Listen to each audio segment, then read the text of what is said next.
할렐루야. 주님의 은혜로 우리 전교인 수련회를 시작했습니다. 우리가 아무리 이 전교인 수련회를 계획하고 준비한다고 할지라도요, 하나님께서 인도하시지 않고 하나님께서 허락하시지 않으면 이 시간 절대로 이루어질 수 없는 줄 믿습니다. 우리 이 시간을 허락하신 하나님을 향하여서 감사와 영광으로 박수 드리도록 하겠습니다. 할렐루야. 여러분, 아침에 일어나실 때 어떠한 마음을 가지고 일어나십니까? 특별히 오늘 아침에는 여러분 어떠한 마음을 가지고 일어나셨습니까? 여기 앞에 세 분에게 한번 좀 질문해 보고 싶네요. 우리 승범 형제는 어떤 마음을 갖고 일어나셨어요, 오늘?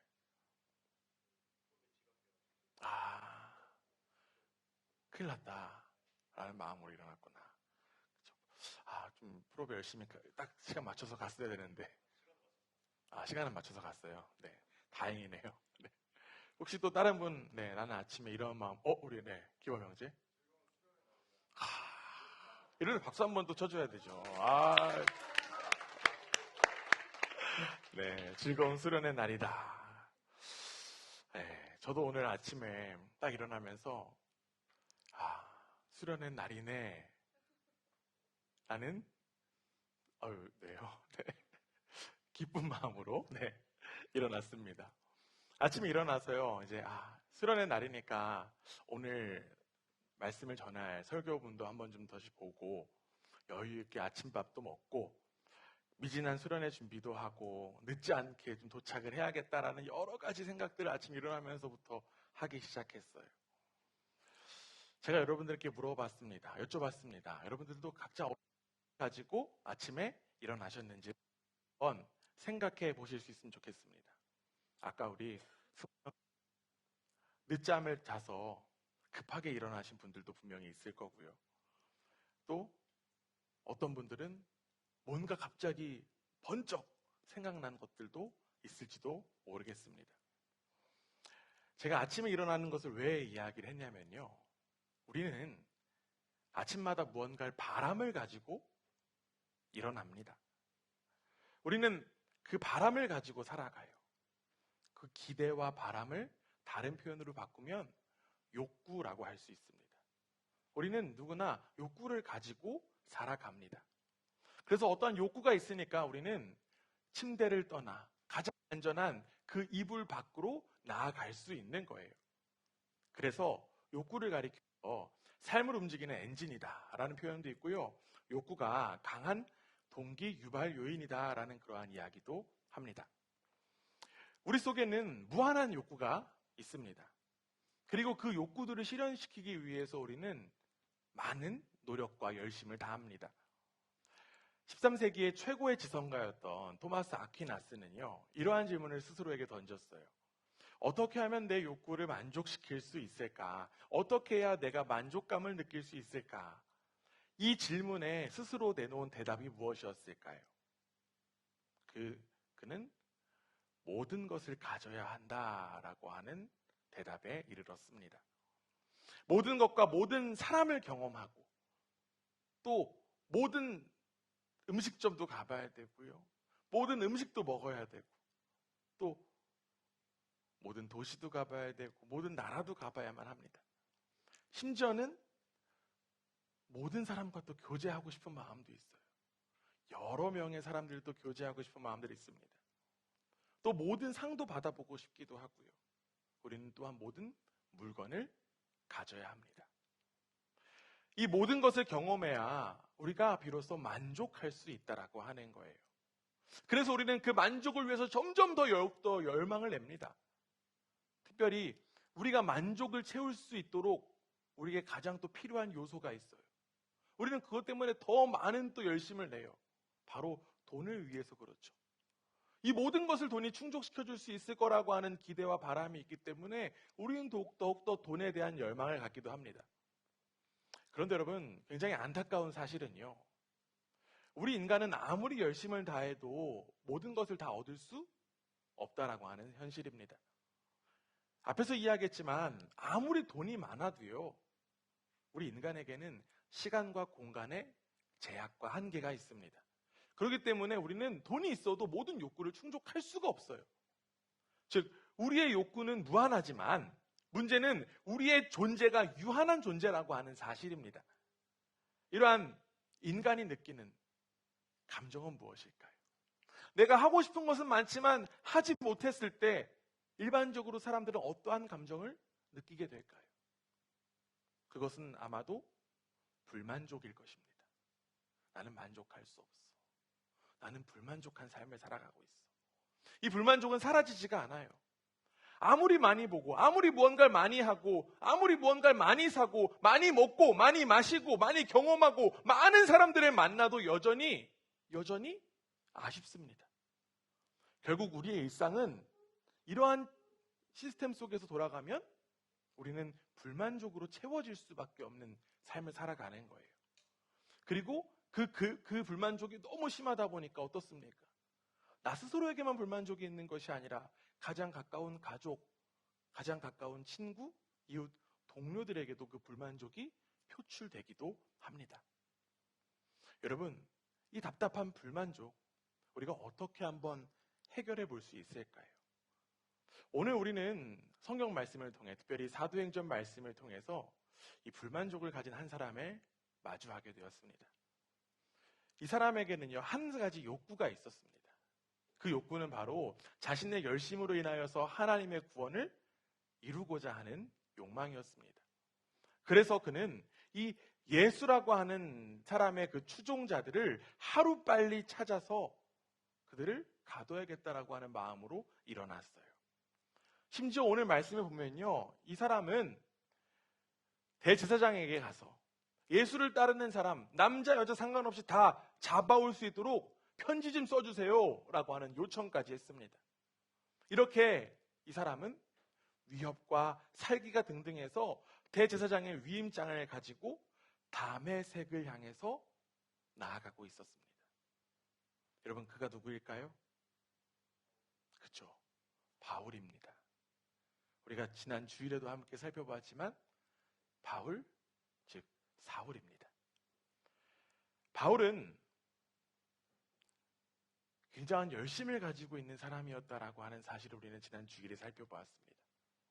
그런데 여러분, 그 열심이 충족되지 못한 이 바울의 불만족한 모습, 어디서 가장 잘 드러나냐면요, 오늘 우리가 함께 읽은 이 사도행전 9장의 1절에 보면 이러한 표현이 있습니다. 위협과 살기가 등등해서. 이는 자기의 욕구를 불만족한 그 불만족의 표출이라고 이야기할 수 있어요. 이 사도 바울은요, 하루빨리 자신의 욕구를 채우고자 열심을 다했고, 무엇보다 자신의 그 열심이 하나님의 구원을 위한 길이라고 하는 것을 전혀 의심치 않았습니다. 지난 주일에도 이야기했지만요, 이 바울에게는 우리가 절대로 놓치지 않아야 되는 사실이 한 가지 있습니다. 바울이 하나님을 계속적으로 믿었습니까? 안 믿었습니까? 믿었다는 거예요. 사도 바울은 회심하기 이전, 예수님을 만나기 이전에도 여전히 하나님을 믿고 있었습니다. 그는 하나님을 열심히 믿었던 사람이에요. 구원에 대한 열망도 있었습니다. 또한 그는 말씀도 사랑했던 사람입니다. 그렇기 때문에 바리새인으로서 이 율법을 더욱더 철저하게 지키려고 노력까지 했어요. 그는 이러한 노력이 하나님의 구원을 빨리 이루는 길이다라고 믿었습니다. 그래서 죄인들의 회복을 위해 앞장섰던 거예요. 죄인들을 향해서, 야, 너희는 죄인들이야. 너희는 죄인이야. 당장 돌아와야 돼. 너 때문에 지금 이스라엘의 구원이 일어나지 않는 거야. 라고 하면서 사람들을 잡아들였습니다. 그런데 여러분, 눈의 가시가 나타난 거예요. 이 예수라고 하는 사람이 나타났는데, 이 예수라고 하는 사람이요, 자신은 하나님의 아들이다라고 이야기할 뿐만 아니라 이 예수라고 하는 사람이 심지어는 죄인들의 친구라고 하는 별명까지 붙여 있던 사람이었습니다. 이 바울을 비롯한 바리새인들은요, 이 회복을 시켜야 되는 대상인 이 죄인들에게 예수가 호의를 베풀었다라고 하는 그러한 모습을 보면서 손가락질했습니다. 비난했어요. 그 호의는 예수님의 그 호의는요, 단순한 친절의 정도가 아니었습니다. 예수님은 세리와 같은 죄인들의 초대에 넉넉히 응하셨고요. 그들과 함께 식사를 나누셨습니다. 이 바울 측면에서 보면 예수님의 행동은 로마로부터 해방되기를 바라는 그 민족의 소망을 무시하는 것이고, 더 나아가 하나님을 모욕하는 행위였습니다. 그런데 이렇게 이스라엘의 해방에 눈엣 가시였던 예수가 어떻게 되었습니까? 여러분, 어떻게 되었습니까? 그쵸, 죽었어요. 그런데 어디서 죽었습니까? 십자가에서 죽었습니다. 우리가 지난 주일에도 살펴봤듯이 십자가에서 죽는다라는 것은 어떤 것을 의미하나요? 그쵸, 죄인이고요. 가장 명확하게는 하나님께 저주받은 자다라고 하는 것을 의미합니다. 바울은 예수가 하나님께서 이스라엘을 구원하시기 위해서 보내신 메시아가 아니다라고 하는 사실을 그 십자가를 통해서 확신할 수 있었어요. 바울의 입장에서는 죄인 한 명뿐이 아니라 죄인 중에 죄인이 사라졌다라고 하는 그 마음 속에, 그 모습 속에 마음이 달라졌을 수도 있습니다. 그리고 이제는 예수를 따르는 사람들도 내가 죽여도 되겠다, 내가 제거해도 되겠다라고 하는 그러한 마음을 더욱더 굳게 가질 수 있었던 사건이 바로 예수 그리스도의 십자가 사건이었습니다. 그런데 여러분, 여기서 또 한 가지의 예상치 못한 일이 벌어집니다. 어떤 일이 벌어집니까? 하나님의 저주를 받아서 십자가에 달려서 죽음을 당했던 이 예수가 어떠한 일이 벌어졌대요? 부활했다라고 하는 소식이 들려왔습니다. 이게 무슨 말도 안 되는 소리야. 어떻게 예수가 부활을 해? 거기에 더 나아가서 예수의 부활을 믿는 자들이 점점 더 많아진다라고 하는 소문을 바울은 들었어요. 예수만 사라진다라고 하면 내 욕구를 온전히 이룰 줄 알았던 이 바울에게 다시금 불만족이 가득 찰 수밖에 없는 상황이 지금 열린 것입니다. 그래서 사도행전 저자 누가는 9장 1절에서 이 바울을 어떻게 표현했다고요? 그쵸, 위협과 살기가 등등해서. 우리 함께 따라하겠습니다. 위협과 살기가 등등해서. 우리 옆에 사람 얼굴 한번 보면서 한번 이야기했으면 좋겠습니다. 위협과 살기가 등등해서. 네. 째려보시고 이야기하시면 감정이 들어갈 것 같아요. 이 위협과 살기가 등등해서 바울은 그리스도인을 잡고자 다메섹을 향했어요. 이처럼 나의 욕구에만 정신이 팔리면요, 우리는 위협과 살기가 등등해질 수밖에 없습니다.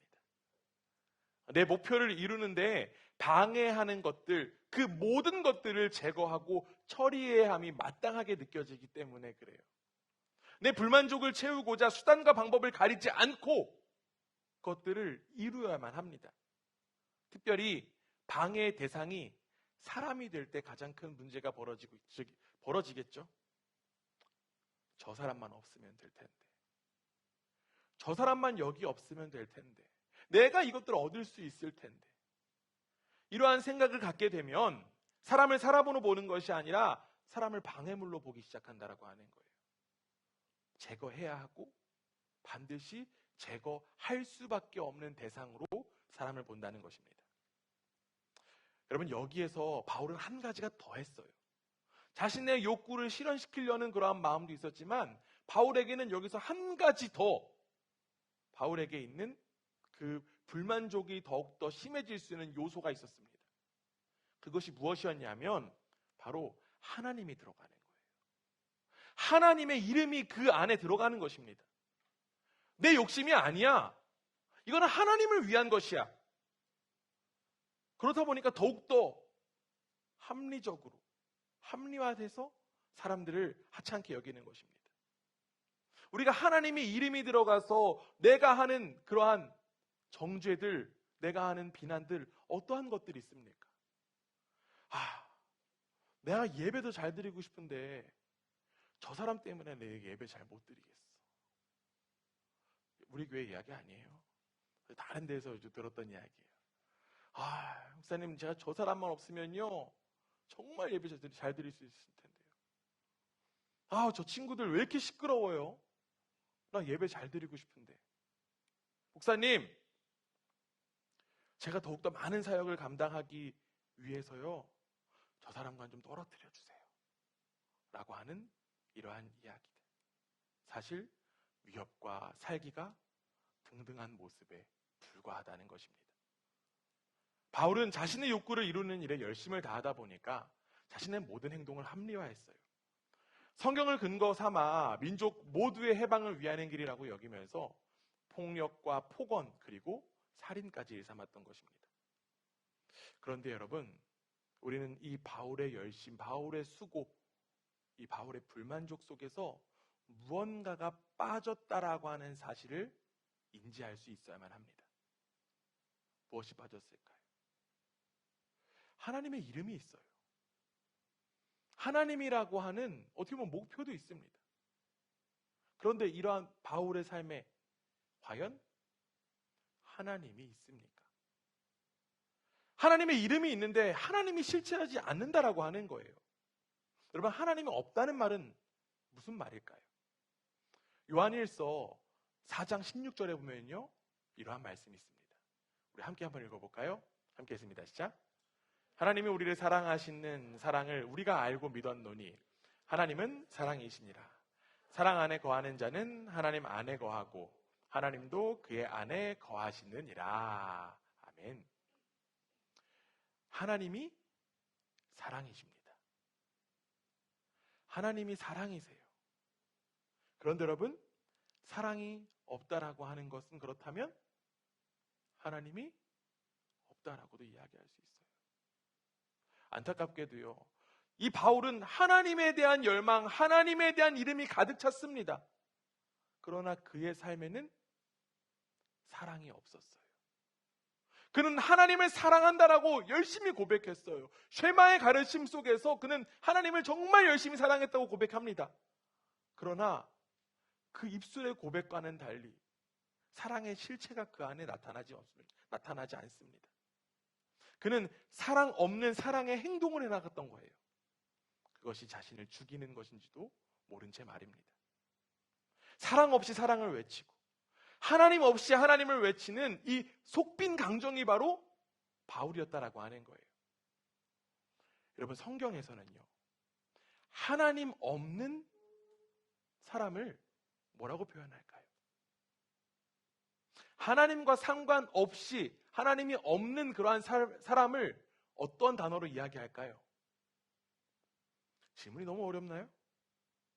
하나님이 있는데 내 삶에 하나님이 없어요. 그 사람 뭐죠? 죄인이죠. 그렇죠? 죄인입니다. 이 맥락에서 보면요, 바울은 죄인입니까? 아닙니까? 죄인입니다. 바울은 죄인이에요. 바울이라는 이 죄인이 또 다른 죄인을 정죄하고 심판하려고 나선 것입니다. 여러분, 바울이요, 자신이 죄인이라고 하는 사실을 알았을까요? 몰랐을까요? 몰랐어요. 바울은 이러한 고백을 합니다. 빌립보서 3장 5절에서 6절을 보면요, 이러한 고백이 나와요. 네, 우리 앞에 계신 분들 지루하실까봐.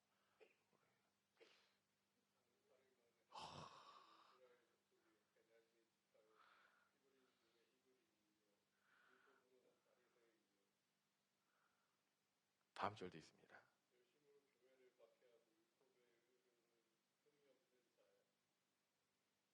네, 감사합니다. 어떻게 알았어요? 제가 시킬 거를? 네. 감사합니다. 지금 바울은 과거에 자신은 뭐라고 이야기합니까? 자신은 의인이라고 여겼어요. 나는 의인이야. 나는 율법을 잘 지켰기 때문에 나는 의인이야 라고 여겼습니다. 그렇기 때문에 내가 의인이기 때문에 위협과 살기가 등등해서 죄인들을 처단하는 것은 마땅해라고 여겼던 거예요. 자신이 진짜 죄인이라고 하는 사실도 모른 채 그는 다른 죄인들에게만 시선이 가 있었던 것입니다. 여러분, 안타깝게도요, 자신이 죄인인지도 모른 채 다른 죄인들에게만 시선이 가 있는 이러한 모습, 바울에게만 있는 것이 아니라 바로 우리에게도 만연한 모습인 것 같습니다. 자신이 죄인인지도 모른 채 하나님의 구원을 위해서 열심히 일하고 있는, 특별히 저와 같은 목회자들에게 이러한 모습들이 있어요. 제가 약한 자들의 능력, 약한 자의 능력이라고 하는 주제의 수련회를 준비하면서 도움을 받고 또 읽었던 책, 약한 자의 능력이라고 하는 책에요, 이 티모시 곤비스라고 하는 신학자는 이러한 이야기를 합니다. 그런 사람들은 어떤 식으로든 다른 사람들보다 위에 혹은 예외적인 위치에 머물고 싶어 한다. 우리 중 많은 이들은 그리스도인들의 여러 층위가 일종의 영적인 수준을 나타내는 것이고 거기에 순위를 매길 수 있다고 상상하곤 한다. 목회자들은 성경을 연구하고 기도한다. 그래서 본래 하나님과 더 가까운 존재이고 더 경건하다고 생각한다. 그리고 목회자들은 그 목록의 저 멀리 위에 있어야 하고 그냥 매일 평범하게 살아가는 우리 같은, 그렇고 그런 사람들과는 차원이 다를 것이라고 생각한다. 이러한 생각은 교회나 목회자에게 좋지 않다.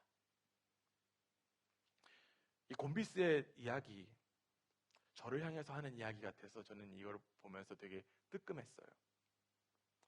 내가 사람들에게 하나님을 나눠주는 중재자로 여길 때가 있고요. 때로는 하나님의 길을 가는데 내가 문지기 역할을 한다라고 저도 착각할 때가 많기 때문입니다. 그렇기에 저의 하나님 없음을 보기보다 제가 자꾸 우리 교우들의 하나님 없음만 가지고 비난하고 정죄하고 판단하는 모습이 제 가운데 있다는 거예요. 저 형제는 언제 정신 차리려나? 저 자매는 빨리 회복해야 될 텐데, 저 자매는 빨리 회개해야 될 텐데, 이런저런 생각들 하면서 특별히 보여지고 나타나는 모습으로 쉽게 판단하고 정죄하는 모습이 바로 저에게 있어요. 그리고 말은 못하지만 속으로는 저도 이런 생각을 하고 있는 거예요. 나는 자격이 있어. 나는 내가 저렇게 이야기할 수 있는 자격이 있는 사람이야. 죄인을 잡아넣으려고 살기등등한 바울의 모습이 바로 저의 모습이라고 하는 사실입니다. 하나님 없이 하나님의 이름만 가득한 사람의 모습. 여러분, 바울과 저에게는 공통점이 있습니다. 그 공통점은 바로 내가 죄인인데 죄인이다라고 하는 사실을 모른다라고 하는 거예요. 그리고 이는 비단 바울이나 저와 같은 목회자들에게만 해당하는 이야기는 아닌 것 같습니다. 우리 모두는 본질상 죄인입니다. 그런데 죄인이면서도 불구하고 죄성을 여전히 가지고 있으니까 다른 사람들의 죄에만 시선이 가는 게 너무나도 익숙한 거예요. 어떠한 이유로 시선이 갑니까? 내가 교회 오래 다녔어. 나는 신앙생활 굉장히 오래 했어. 그러니까 내가 판단하고 이야기할 수 있어. 또 내가 나이가 더 많아. 내가 더 많은 사역과 봉사를 해. 또한 우리의 여기에 또 특수성이 있습니다. 내가 여기 더 오래 살았어. 내가 더 유학생활이 길었어. 등등등. 이런저런 이유를 들면서 우리는 다른 사람의 죄를 드러내는 일에 열심을 다한다라고 하는 거예요. 물론 반대의 경우도 있습니다. 내가 죄인이라고 하는 사실을 까마득히 잊어버린 채 다른 사람이 죄인이라고 하는 사실에만 열 내는 거예요. 이러한 말씀을 들을 때만 내가 죄인이야. 그치, 내가 죄인이지 라고 하는 생각하지만 예배가 끝나거나 교회 문을 밖에 나가면 어떻습니까? 내 안의 죄의 모습을 찾기보다, 내가 죄인이다라고 하는 인식보다 우리는 어느덧 죄인 찾기에만 열심을 다하는 모습을 가지고 있어요. 예수님은요, 이 죄인을 비난하고 비판하는 외식하는 자들을 향하여서 이러한 말씀하셨습니다. 여러분 다들 읽어보셨던 말씀일 거예요. 마태복음 7장 3절에서 5절입니다.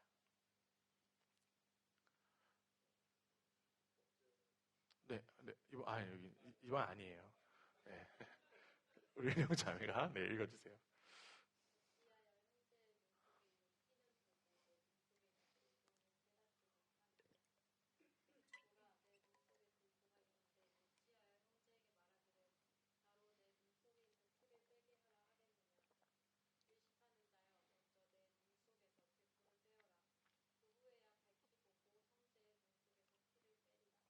아멘. 여기 지금 티가 나오고 들보가 나옵니다. 여러분, 티라는 단어 언제 많이 써보셨습니까? 맞아요. 티끌모아태산. 생각지도 못한 표현이었습니다. 감사합니다.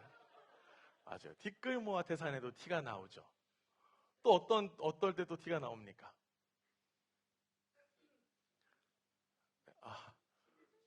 티내지 그 티가 그 티인가요? 네. 네. 네. 여러 가지 티가 또 있겠죠. 티끌, 티. 저는 어떤 생각을 했냐면, 옥의 티에서 티를 생각했어요. 이제 아시겠어요? 네. 네. 그 티. 아주 작은 그런 물건의 부스러기 같은 흠집 같은 게 바로 티라는 거죠. 반면에 들보는 무엇일까요? 들보. 여러분 이 표현 들어보셨죠? 대들보라고. 대들보 언제 쓰는 표현입니까? 누구에게 쓰죠? 어디다 쓰죠?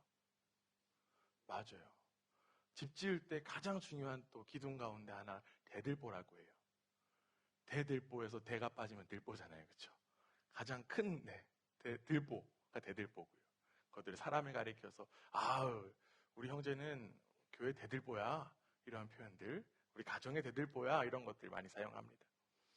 그렇다면 여기서 퀴즈가 있습니다. 티가 클까요? 들보가 클까요? 들보가 커요. 당연합니다. 들보가 더욱더 큽니다. 그러면 또 하나, 티가 잘 보일까요? 들보가 잘 보일까요?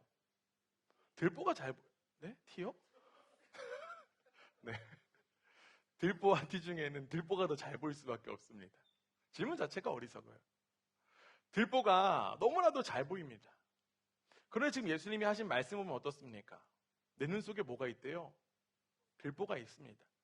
그런데 다른 사람의 눈에 있는 티를 어떻게 보느냐는 것입니다.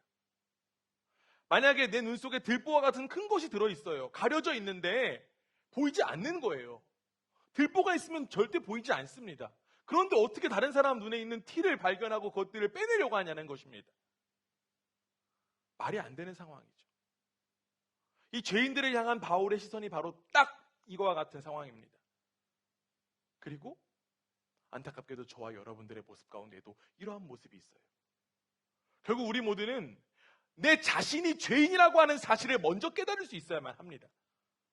내가 죄인이니까 다른 사람들의 티를 지적하고 정죄하는 거예요. 내가 죄인이니까요. 그 지적하는 것도 내가 죄인이라고 하는 하나의 지표입니다. 아무리 겉으로 훌륭한 신앙인이어도요. 바울처럼 율법을 열심히 지켰어도 우리는 본질상 죄인입니다. 말씀 한 구절 찾아보면요. 시편 51편 5절에 이렇게 되어 있습니다.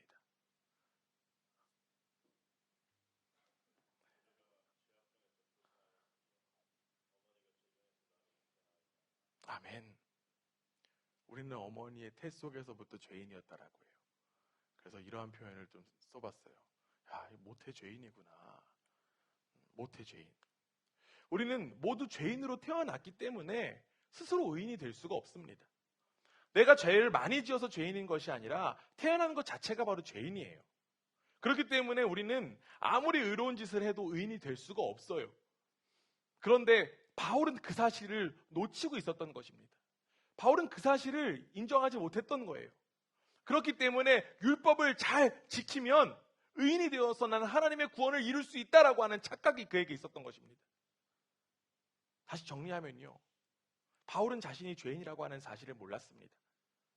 사기 등등했던 바울에게 이제 중대한 사건이 일어나게 됩니다. 우리가 함께 읽었던 사도행전 말씀에 보면요. 이러한 장면이 나와요. 호련히 하늘의 빛이 이 바울을 둘러 비칩니다. 바울은요, 예상치 못한 그 빛을 보고 놀라서 땅에 엎드러졌습니다. 그리고 바울에게는 한 소리가 들립니다. 어떠한 음성이 들릴까요? 사도행전 9장 4절입니다. 우리 함께 했습니다. 시작. 땅에 엎드려져 들음에 소리가 있어 이르시되 사울아 사울아 내가 어찌하여 나를 박해하느냐 하시거늘. 어떤 목소리가 들렸습니까? 사울아 사울아 네가 어찌하여 나를 박해하느냐, 핍박하느냐. 바울은 이 소리의 주인공이 누군지를 몰랐습니다. 이어서 5절에 이렇게 되어 있어요. 대답하되 주여 누구십니까? 이르시되 나는 네가 박해하는 예수다. 바울의 귀에 들린 소리가 무엇이었습니까?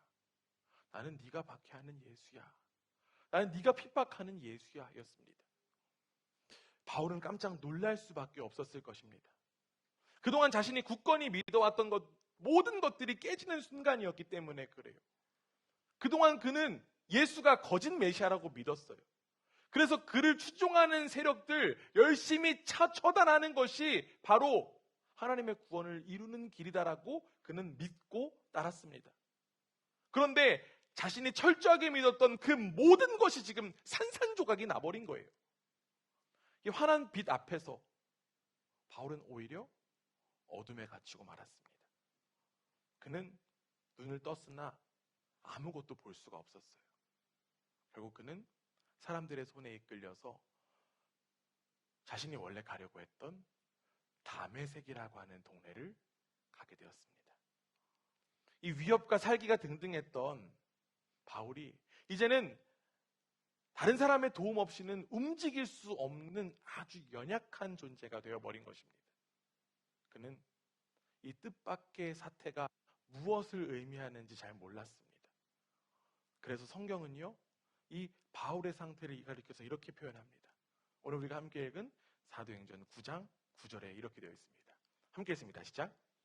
사흘 동안 보지 못하고 먹지도 마시지도 아니하니라. 바울이요, 사흘 동안 보지도 못한 채 식음을 전폐했습니다. 의도적인 금식을 한 게 아니에요. 난 다이어트 하려고 안 먹은 게 아닙니다. 충격으로 인하여서 먹지 못했던 것입니다. 바울에게 충격이 너무 컸던 거예요. 그는 먹지도 못했던 그 사흘의 시간, 어떠한 생각을 하면서 보냈을까요? 여러 가지들 생각이 들 수 있을 것 같습니다. 제가요, 바울이라고 생각해 보니까 이러한 생각이 좀 들었을 것 같아요. 순순히 저의 상상력을 좀 동원한 거예요. 제가 만약 바울이라면 이 상황 가운데 먼저 성경에 대해서 생각해 봤을 것 같습니다. 내가 열심히 공부해왔고 내가 지켜왔던 모든 말씀들이 과연 그 의미가 맞는지를 다시 한 번 더 생각해 보았을 것 같습니다. 또한 이 바울은 이 사흘 동안 자신의 삶을 한번 생각해 보았을 것입니다. 내가 그토록 열심을 내었던 것이 도대체 무엇 때문인지를 아마 생각해 보았을 거예요. 아마도 그는 자신이 핍박하고 죽였던 사람들의 모습 하나하나가 떠올랐을 것입니다. 그들이 죽음을 불사하고 지키려고 했던 그 믿음, 그 예수를 향한 믿음이 도대체 무엇인지에 대해서 그는 생각해 봤을 것입니다. 그리고 그 모든 생각은 결국 자신이 핍박했던 예수를 향했을 것입니다. 도대체 예수가 누구인지, 그렇다면 이 예수가 왜 죽을 수밖에 없었는지, 그리고 그가 진정 부활했는지, 그리고 왜 나를 찾아왔는지에 대하여 바울은 사흘 동안 생각했을 것입니다. 그는 생각만 하진 않았을 거예요. 그가 하나님을 믿고 있었잖아요. 하나님을 믿고 있었으면 기도할 수 있는 사람이었다라는 사실입니다. 아마도 그는 눈이 감겨있는, 보이지 않는 그 시간 속에 여러 가지의 고민과 생각 속에 분명 하나님 향해서 기도했을 것입니다. 묻고 또 물었을 거예요. 결국 이 사울에게 이 사흘의 시간은요, 자신의 삶을 돌아보고 돌이킬 수 있는 거룩한 멈춤이 되었던 것입니다. 우리 함께 따라해 보겠습니다. 거룩한 멈춤. 약한 자의 능력이라고 하는 책에서 곰비스는요, 이 거룩한 멈춤에 대해서 이러한 이야기를 했습니다. 부활하시고 높아지신 주 예수님이 죽음의 길로 가던 바울을 멈춰 세우시고 주님의 생명의 길로 완전히 돌아서게 하셨기 때문이다. 이 거룩한 멈춤의 시간, 이 하나님께서 멈추신 그 시간 속에 바울은 예수님을 깨닫게 되었습니다. 그 무엇보다 이 바울은 예수님의 십자가의 사건을 깨닫게 되었습니다. 그가 이전에 알고 있던 그 십자가의 사건은 어떠한 의미였습니까? 하나님의 저주였어요. 그러나 이제는 이 십자가의 사건이 하나님의 저주가 아니라 하나님께서 예수를 하나님의 아들로서 선포하신 역사라고 하는 사실을 그는 깨달았던 것입니다. 이로써 바울에게는 인식의 혁명이 일어난 거예요. 이전에 그는 나는 이제 이러한 업적을 쌓을 거야. 난 이러한 커리어를 쌓을 거야. 나는 이러한 의인이야 라고 하는 정체성을 가지고 하나님께 감동을 주어서 내가 높은 자리에 차지하고 싶다. 내가 그 부활의 날에 높은 자리에 차지할 것이다 라고 하는 그런 열망을 갖게 되었습니다. 가졌었습니다. 그러나 하나님께서는요, 노력하는 사람, 성취하는 사람, 명예로운 사람, 모든 자격을 갖춘 의인을 인정하는 분이 아니었습니다. 오히려 하나님은요, 원수 갚음에 반대하고 원수를 사랑하라고 가르치신 그 사람, 수치를 감당한 그 사람, 연약한 모습으로 와서 억압하지 않은 그 사람을 인정해 주시고 편들어 주시는 분이 바로 하나님이셨습니다. 결국 이 사실을 깨달은 바울은요, 삶을 돌이킬 수 있었어요. 이 돌이킴을 가리켜서 조금 어려운 말로 회심이라고 합니다. 함께 따라해 보겠습니다. 회심. 사랑하는 교회 여러분, 우리에게도 거룩한 멈춤이 필요합니다. 즉 우리의 거룩한 멈춤 속에 우리에게는 회심이 필요하다라고 하는 거예요. 여기서 이야기하고 있는 회심은요, 단순히 종교를 바꾸는 차원의 이야기가 아닙니다. 앞서 이야기했어요. 바울이 하나님 믿고 있었다고요. 바울도 하나님을 믿고 있었습니다.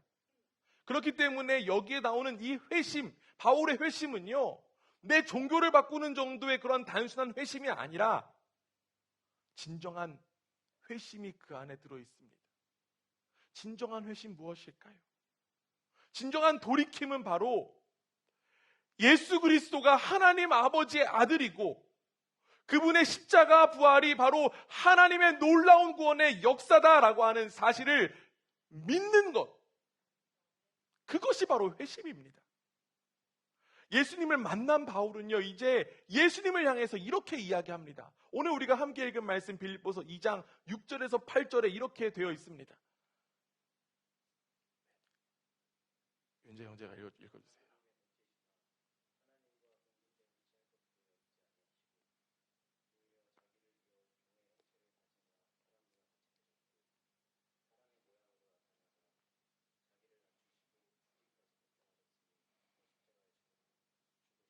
아멘.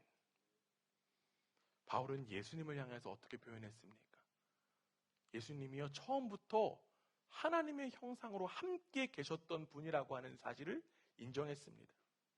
예수님이 하나님의 형상이셨기 때문에 예수님은요, 모든 특권 가지고 계셨습니다. 모든 능력도 가지고 계셨습니다. 그러나 예수님은 하나님이신 그 자신의 존재, 그 자신의 존재를 자신의 유익을 위해 살아가지 않으셨습니다. 예수님은 가장 높은 자리에서 자기를 버리시고 노예의 형상, 종의 형상을 택하셔서 죽기까지 하나님께 복종하셨습니다. 심지어 그 복종의 자리는 죄인으로서 가장 수치스럽다라고 하는 십자가의 자리였습니다. 모든 사람들이 저주라고 여기는 그 자리에서 바로 예수님이 죽으신 것입니다. 그런데 여러분, 우리는 여기서 한 가지 더 기억해야 돼요. 예수님의 낮아지심과 죽으심을 하나님께서 어떻게 바라보셨냐라고 하는 사실입니다. 하나님이 예수님의 낮아지심과 그 십자가에서 죽음을 어떻게 바라보셨을까요? 사도 바울은 빌립보서 2장 9절에서 11절, 우리가 함께 읽었던 말씀 이렇게 이야기합니다. 네,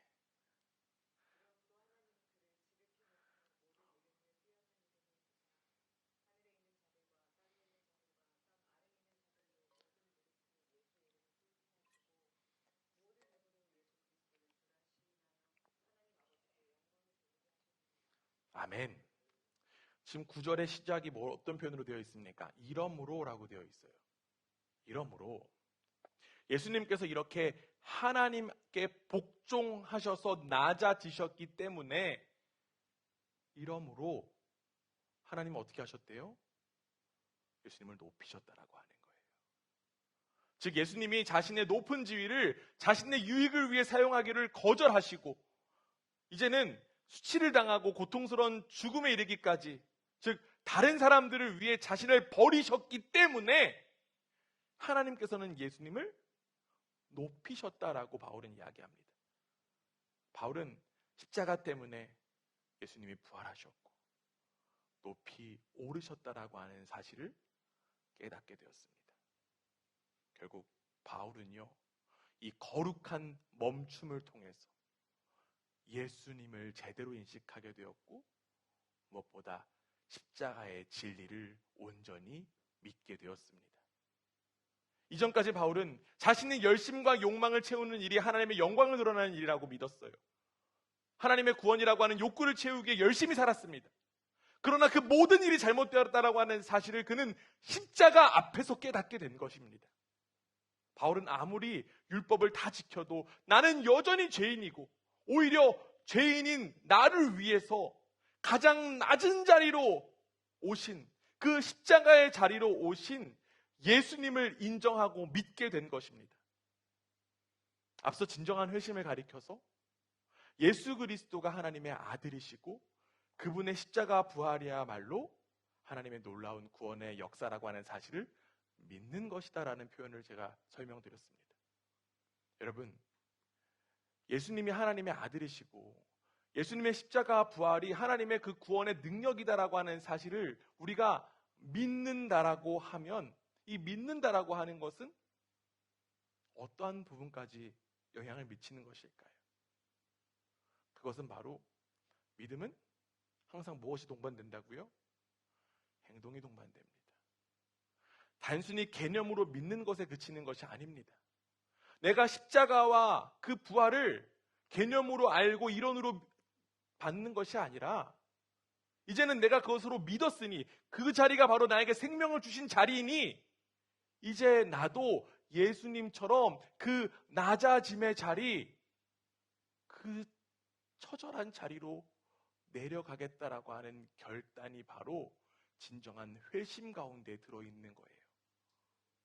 우리가 잘 아는 대로 바울은 삶의 방향을 돌이켰습니다. 이전까지는 정말 자신의 그 열심을 다해서 자신의 욕망을 위해서 욕구를 위해서 열심을 다해 살았지만 이제는 방향이 바뀌어서 낮아짐을 향해서 열심을 다한 거예요. 왜냐하면 바울은 자신의 생명이 높음에서 나온 것이 아니라 낮아짐의 자리에서 나왔다라고 하는 사실을 믿었고 깨달았기 때문입니다. 그래서 그는 그 십자가를 본받기 위해 그리고 부활의 소망을 가지기 위해 이제 하나님의 열심에 참여하는 위대한 사도로 쓰임받게 됩니다. 사도 바울의 인생에 있어서 가장 중요한 사건은 무엇이었을까요? 예수님과 만난 거. 사도 바울의 인생 가운데 가장 중요한 사건은 무엇일까요? 저도 비슷한 생각을 하긴 했었어요. 그치, 예수님을 만난 사건이 되게 중요하겠지. 그런데 제가 조금 더 생각해 보니까 사도 바울의 인생에서 가장 중요한 사건은 예수님을 만난 것도 있지만 예수님이 사도 바울을 위해서 십자가에 달려 죽으시고 부활하셨다라고 하는 그 사건이 더욱더 중요하다라고 하는 사실을 깨닫게 되었습니다. 그 은혜가 있으니까 예수님을 알게 되고 믿게 되는 거예요. 2000년 전에 일어났던 그 일이 나에게 어떤 영향을 끼치느냐? 목사님, 그게 말이 됩니까? 라고 질문하는 분들이 있을지도 모르겠습니다. 그런데 여러분 한번 생각해 보세요. 2000년이 지난 이 시간의 개념은 누구의 개념입니까? 우리 인간의 개념이에요. 시간의 개념은요, 인간에게 필요한 것입니다. 하나님은 시간과 공간을 초월하시는 분이십니다. 2000년에 넘는 시간 자체가 그 숫자가 중요한 게 아니라고 하는 거예요. 예수님께서 바로 저와 여러분을 위해서 십자가에 달려 죽으셨다라고 하는 것, 그리고 사흘 만에 부활하셨다라고 하는 그 사건이 바로 우리의 인생 가운데 가장 중요하고 가장 필요한 사건입니다. 이 사건은 교회에서만 반복되는 그러한 이벤트가 아니에요. 죄인인 나를 살리기 위한 가장 중요한 하나님의 역사인 줄 믿습니다. 이제 우리는 십자가 앞에 다시 서기 원합니다. 이전까지는 나의 욕구를 채우기 위해서 열심을 다했던 그 삶의 발걸음을 잠시 멈추고 이제는 주님의 음성에 귀 기울이기 원합니다. 주님께서 우리를 향하여서 이렇게 말씀하고 계시는지는 모르겠습니다. 사울아, 네가 어찌하여 나를 핍박하느냐? 누구야? 네가 나를 어찌 그렇게 핍박하니? 내가 죄인인지도 모르면서 열심히 살아온 지난날의 나를 향해 주님께서 친히 부르십니다.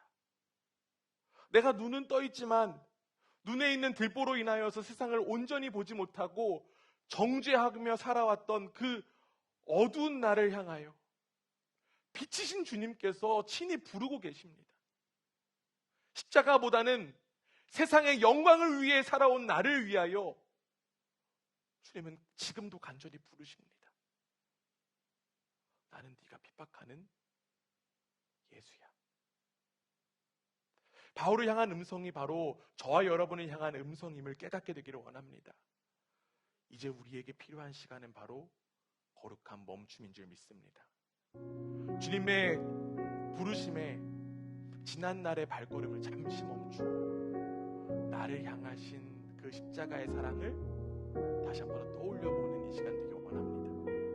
도대체 내가 무엇이길래, 나라는 존재가 무엇이길래 하나님께서 이렇게까지 나를 찾으시는 것인가? 나라는 존재가 무엇이길래 하나님께서 나를 이렇게까지 사랑하시는가? 그리고 이제는 그 십자가가 바로 하나님의 영광이 나타난 자리임을 믿고 나도 이제 십자가를 향해서 걸어가겠다라고 하는 결단이 이 시간 이 자리 가운데 나타나게 되기를 주님의 이름으로 축원합니다. 우리가 잘 알고 있는 요나도요, 물고기 뱃속에 들어있었습니다. 근데 그 물고기 뱃속에 며칠 있었습니까? 맞아요, 3일, 사흘이죠. 그렇죠? 네, 3일, 사흘을 헷갈리시면 안 돼요. 네. 3일, 사흘. 이 사흘의 시간을 통해서 요나가 하나님의 뜻에 대한 새로운 눈을 뜨게 되었습니다. 마찬가지입니다. 우리에게도 마치 눈 감은 것 같은 이 거룩한 멈춤의 시간, 주님께서 우리 가운데 허락하신 줄 믿습니다. 이제 우리는 이 멈춤의 시간을 온전히 누리기만 하면 됩니다. 하나님께서 요나에게 허락하셨던 그 사흘, 요나를 살리기 위한 시간들이었어요. 하나님께서 바울을 향해서 허락하신 그 사흘도 마찬가지로 바울을 살려서 회복시키시기 위한 시간이었습니다. 우리에게도 동일하게 참 감사하게도 이 사흘이라고 하는 시간이 허락되었습니다. 이 시간이 우리의 거룩한 멈춤이 되어서 예수 그리스도의 십자가를 온전히 깨닫고 예수 그리스도의 십자가가 바로 나를 위한 십자가임을 깨닫고 믿는 그 역사가 일어나기를 주님의 이름으로 축원합니다. 진리의 영이신 성령 하나님께서 우리 모두를 예수 그리스도께로 인도하여 주실 것을 믿습니다. 아멘.